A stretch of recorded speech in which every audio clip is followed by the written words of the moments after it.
Mga kasinsero, ania na usab kita sa inyong paboritong programa ang prinsipyo sa Radyo Sincero dinhi sa ato ang punto de vista portion mga kaigsunan.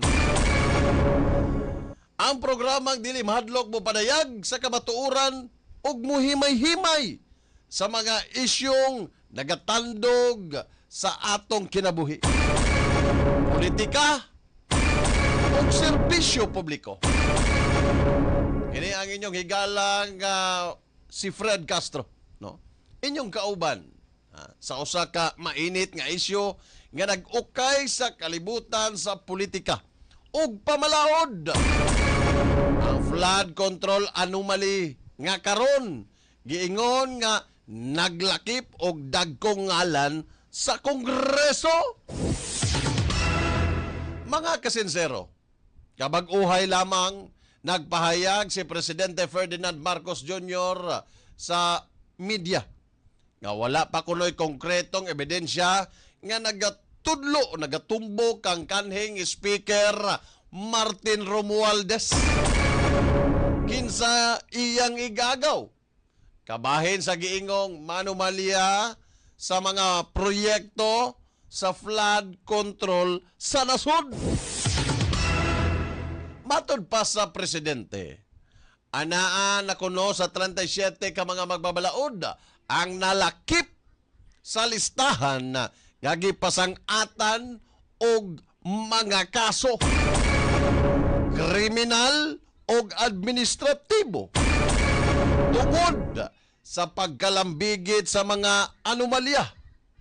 Pero matod pa ni PBBM, wala pagyoy klarong ebidensya nga nagapakita nga si Romualdez mismo nalambigit ni ini.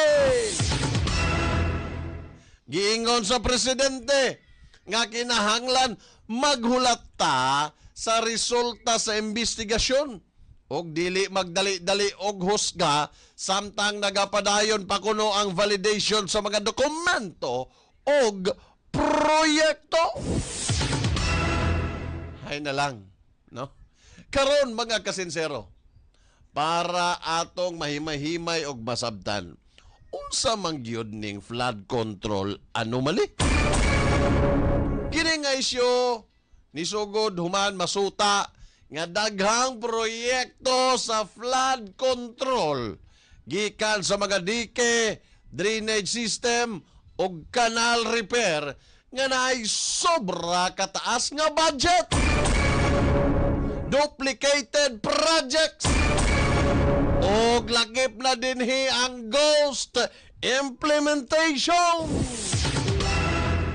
Ang Commission on Audit og uban pang ahensya nakakita og mga red flags sa paggamit sa maong pondo.